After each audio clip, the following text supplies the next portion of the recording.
The panellists tonight from closest to me are Eric Beecher, who is, among other things, Chairman of the Wheeler Centre, Chairman of my company, Australian Independent Business Media, and Chairman of Crikey. Bruce Guthrie, the author of Man Bites Murdoch, former editor of the Herald Sun, former editor of The Age. Carolyn Overington, columnist with The Australian, and Paul Barry, host of Media Watch, and all-round fine journalist. I just wanted to give you a quote, perhaps to set the scene this evening. Warren Buffett said last year, Warren Buffett's the investor, and very rich guy in America, and he said, if Mr. Gutenberg had come up with the internet instead of movable type back in the late 15th century, and for 400 years we'd used the internet for news and all types of entertainment and all kinds of everything else. And I came along one day and said, I've got this wonderful idea. We're going to chop down some trees up in Canada and ship them to a paper mill which will cost us a fortune to run through and deliver newsprint, and then we'll ship that down to some newspaper and we'll have a whole bunch of people staying up all night writing up things, and then we'll send a bunch of kids out the next day all over town delivering this thing, and we're going to really wipe out the internet with this. It ain't going to happen. So as a member of the Washington Post Board of Directors, Buffett really knows quite a bit about converting trees into reading matter. He actually saved the Washington Post by suggesting the acquisition by the Washington Post of Kaplan Higher Education. And Kaplan now accounts for 57% of the Post's revenue. And its operating income exactly offsets the losses of the newspaper division. So, anyway, over to Paul and the panel. Thanks very much.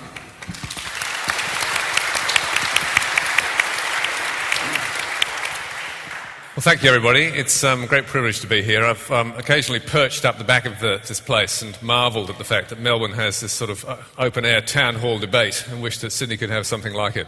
So it's unusual and great to be down here giving it out rather than listening to it.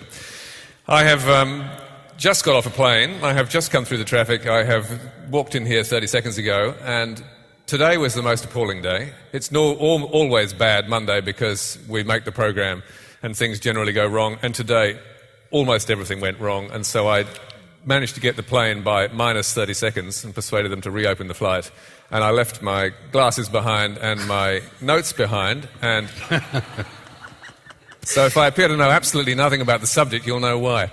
Now, that's okay, we don't either. Exactly, none of us know anything about the subject. So who wants to start me off with what the problem is? I think Eric should start me off. What is the problem with newspapers? Why do we think they're dead? Well, I can't speak on behalf of we. I can only speak on behalf of me. I don't think they're dead. I think that they're in a very serious situation. I think they're in the kind of crisis ward. I don't think a lot of them will survive. And the reason is actually a bit unglamorous and very commercial, and that is that with a very few exceptions, newspapers survived and were viable and very, very profitable in their heyday because they attracted huge amounts of advertising, particularly classified advertising, but also other forms of advertising. The internet has come along and it has stolen huge slabs of that advertising. A large amount and eventually most of and probably all of the classified advertising. So for newspapers like the Sydney Morning Herald and The Age, their entire profitability and therefore all the funding that they have to employ journalists and do really good journalism and everything else actually came, and to some extent, to a much lesser extent, still comes from people who buy ads to sell cars or houses or find people to fill jobs. And the internet is a vastly, vastly better mousetrap for that kind of advertising, much cheaper, much more targeted, much more effective. And so those huge slabs of classified advertising have moved gradually but precipitously. So, for example, the Sydney Morning Herald and The Age, which are similar-sized newspapers, very important broadsheet newspapers in this country for their journalism, as recently as 5 or 6 years ago, they were averaging something like 150 pages of classified advertising a week, and they were getting $60,000 for each of those pages. They now are lucky to get 60 pages a week at a much lower rate. At a lower rate as well, yeah. And so, unfortunately, it's not glamorous. It's not to do, in my view, with young people not reading newspapers, although I think that's partly a trend. But it is that as well, isn't it? I mean, if you look at the circulations of newspapers all around the world, you've got circulation falling either steadily or, in some cases, dramatically. You look at, say, the Los Angeles Times over the last 20 years, or Daily News in New York, you've got circulations actually halved on those papers. You look at Washington Post, it's down by about 30%. Not maybe such dramatic figures here, but circulation everywhere is also falling. So that's your other source of revenue. Not everywhere. Not everywhere? Well, so the Australian is rising. But you're coming off a low base. But also losing money, no doubt. You're not going to tell me the Australian's making a profit, are you? You opened the conversation by saying, what is the problem? And the truth is we don't see it as a problem. We see it as an opportunity. Spoken like a true PR person. There isn't a doubt in the world that News Limited, which is the company that I represent here tonight, has in mind a range of ideas to change the media landscape and to start charging for content, and we've started doing that already.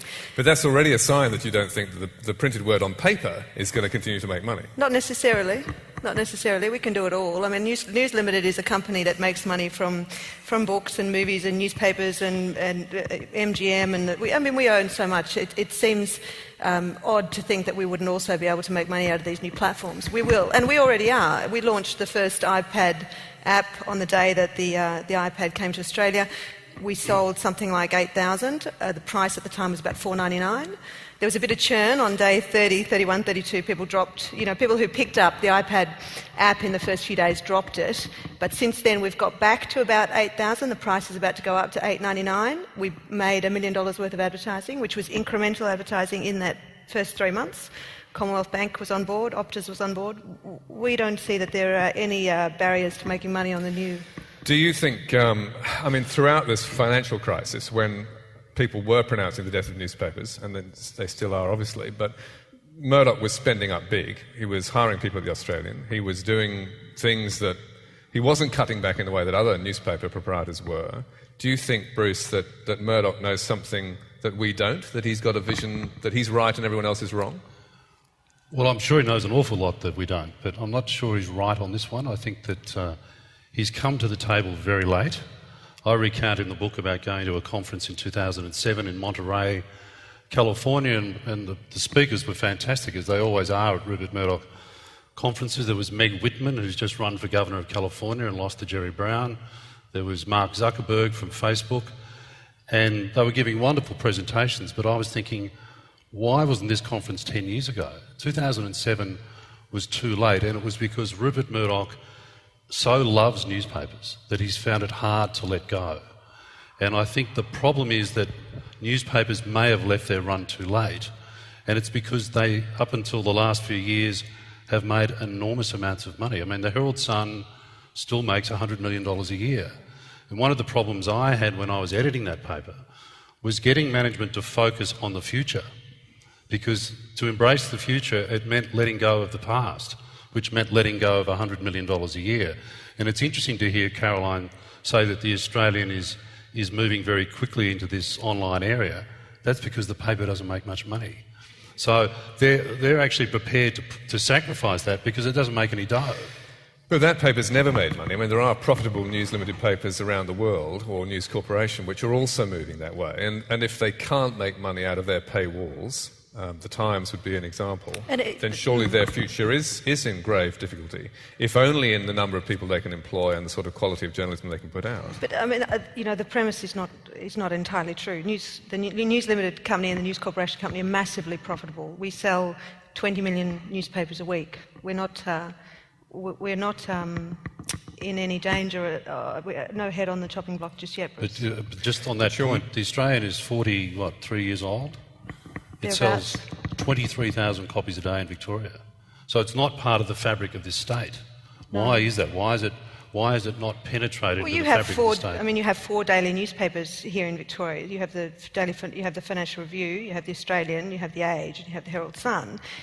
In a relatively small town, it's not a bad number of newspapers to be selling. There wouldn't be too many 4-paper towns around the world. Melbourne's not a small town, but look, She's moved to Sydney. Sydney's a small town. But look, I think Melbourne doesn't have this She kind has of event. ambitions. She's New York next week. I mean, maybe I'm misinterpreting it, Caroline, but it seems to me that mastheads might survive, but maybe newspapers won't. If they're smart, they'll migrate the masthead online, but I think they've been slow to do it. But you're serious about that, are you? That newspapers, as in news on paper, will not be here in, say, 5 years' time or 10 years' time? I don't think anyone really knows. I think we're kind of learning as we go. But I'm pretty sure that, Alan touched on this in his opening remarks. Hillary said overnight that she wasn't convinced that in this modern day and age Abraham Lincoln would be elected a president. And I don't think, if newspapers hadn't been invented, we would actually invent them today, given the landscape. So I think that tells you something. Yeah, well, I agree with that. But do you see it disappearing altogether, and do you then see people like Murdoch being able to make money out of charging for online content? Not in something like Crikey, which is fairly niche market, or in something like the Wall Street Journal, where there is clearly valuable information being supplied in the sense that if you don't have it, you might lose $1 million or not make $1 million. But in terms of the general news churn, Eric, let me ask you. No, absolutely not. But I would qualify all of that by saying I think a lot of newspapers will survive a lot longer than a lot of people think.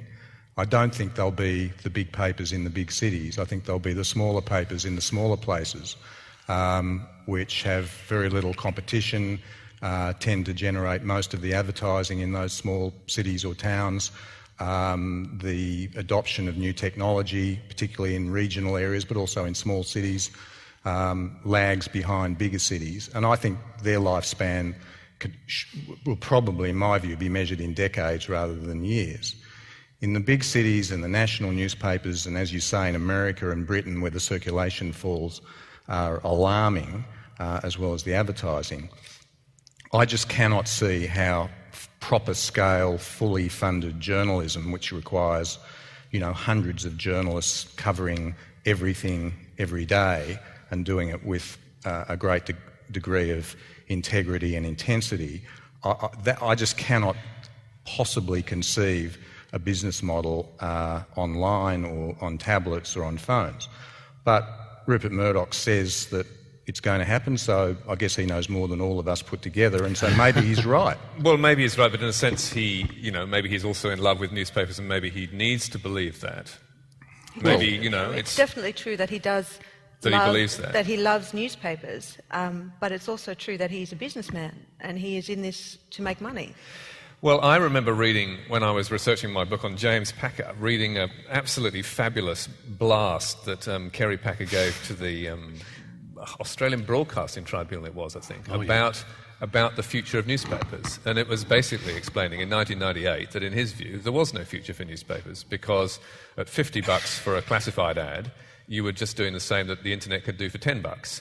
And if you went into bed, if you tried to compete with them and put out all your ads for $10, then your revenue would disappear, so you couldn't run the same sort of operation. And that seems to me what you're saying, that even if you can get some sort of paywall going, the amounts of money you're going to make out of it are going to be less, and therefore the scale of the operation you can run is going to be much less. I mean, the paywall model that News Limited is looking at is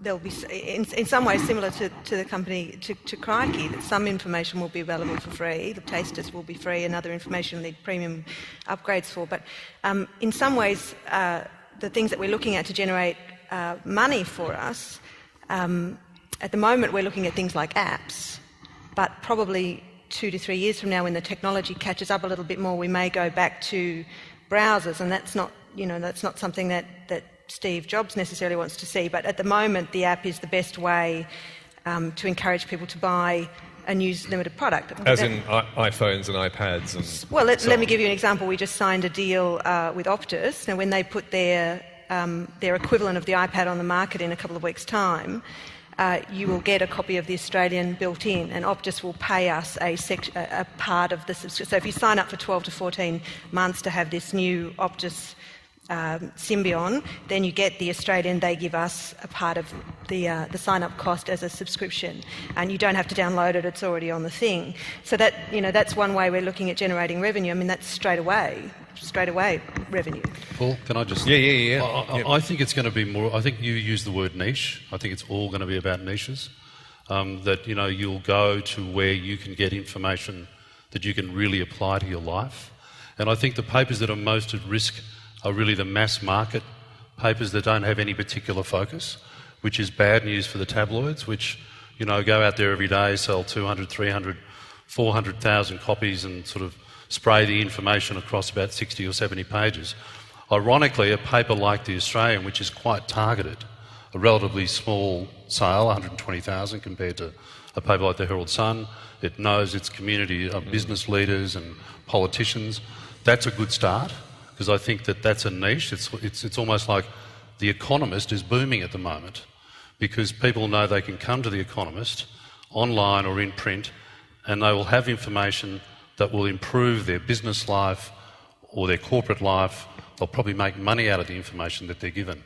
And I think that's the future. It'll be niches, whether it's print or online. Do you think, any of you, that the public has anything to lose by what's happening at the moment? I mean, it seems to me that in a way there are similarities between what's happening now and what happened in the Middle Ages with the decline of the guilds, for example, where they suddenly became less powerful and people who got paid an awful lot of money suddenly found they weren't valuable any longer. It's been said by some wag that journalists are in the same position as porn stars, which is that amateurs are now doing on the internet what porn stars and journalists used to do for free. So what I'm wondering is... I was so wondering where that was going. Is it just journalists who are suffering from this, in the sense that there isn't maybe so much money to send us anywhere, and there's certainly not so much money to pay our inflated salaries? Or is it the public also is going to suffer?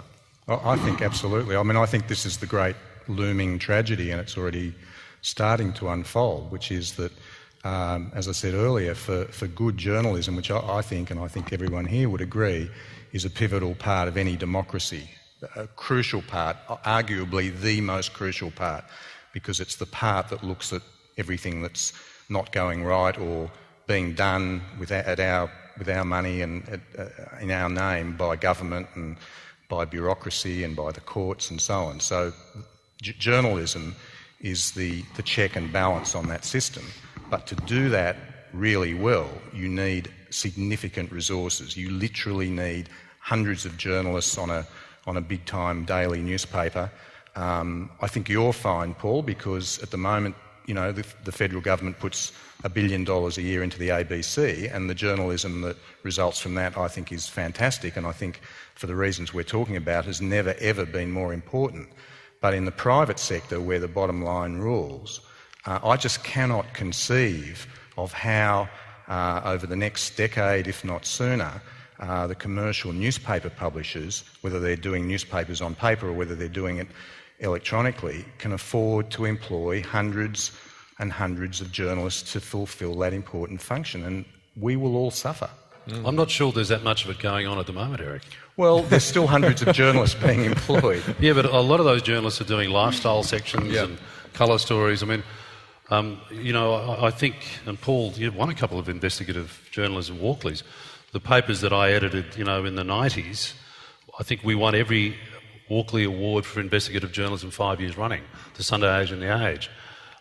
When I returned to newspapers 10 years later, there weren't the journalists investigative journalism requires an editor to say, go away for 3 weeks, come back, and be faced with the possibility that nothing comes of that 3 weeks. That is happening less and less and less. I think actually this could be a good thing. I think that all these new channels that are rising up, through civic journalism and crowdsourcing and WikiLeaks, are beginning to produce the sort of journalism we haven't been getting from corporate journalism for a very long time. You see, I think that's also true. I suspect, I'm not so pessimistic as maybe you are.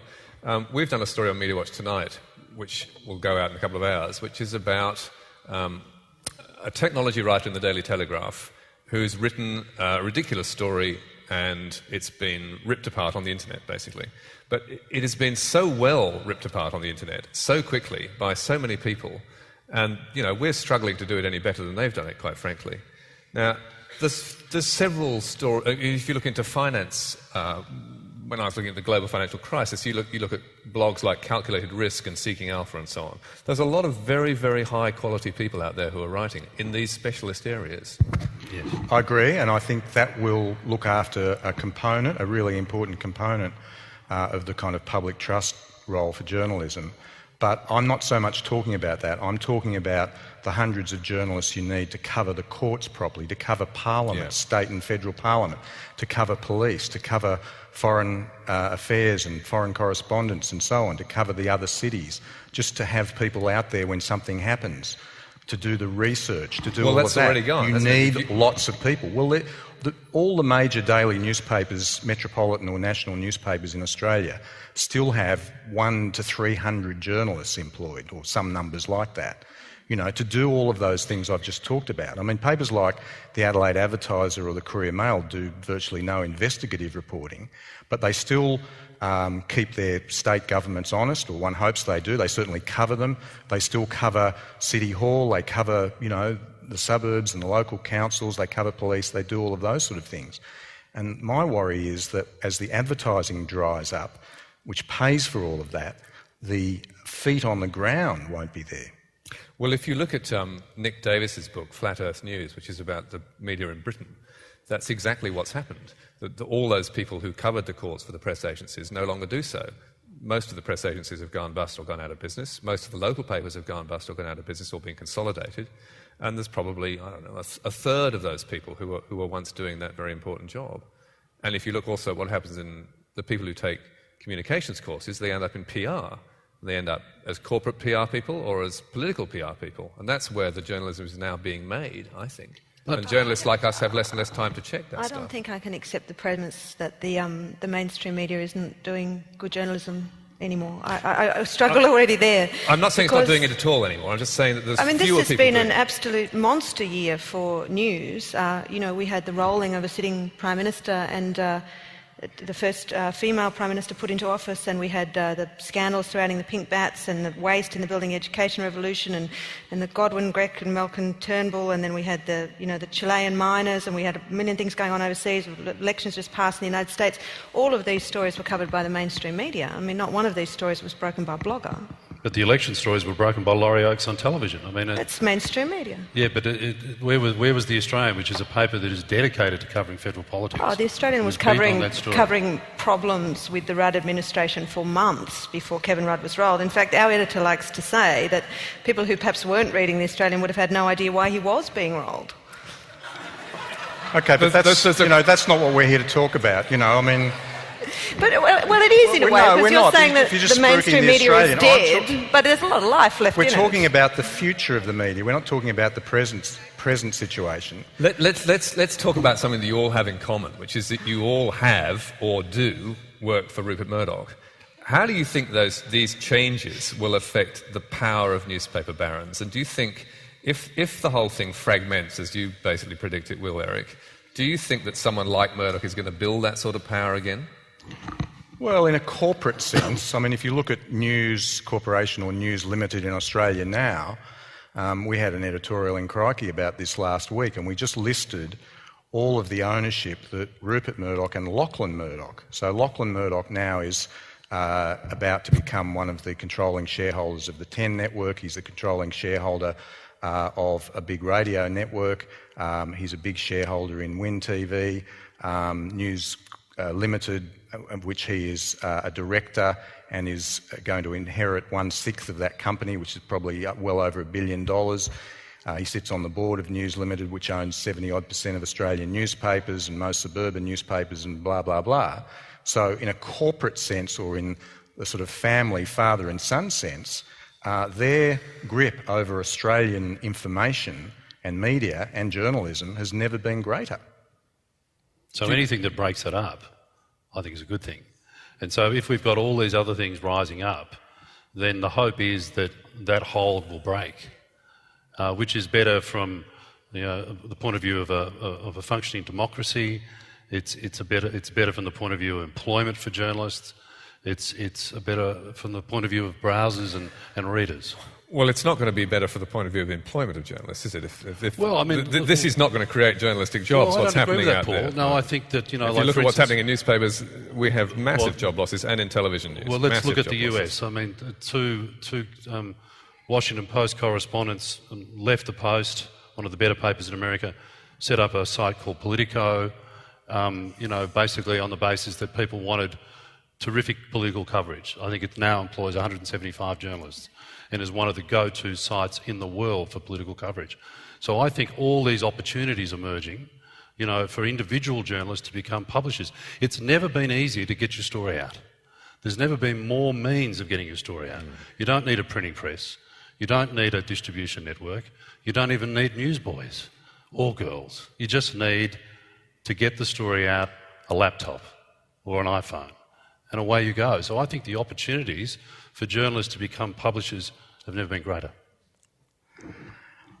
Again, the theory sounds great, and you know, I'm someone who spends most of my time involved in smaller niche online publishing, although it's growing, you know, rapidly, and we're probably one of the few organisations that is employing journalists, and we probably employ 30 or 40 full-time journalists now, and that's growing.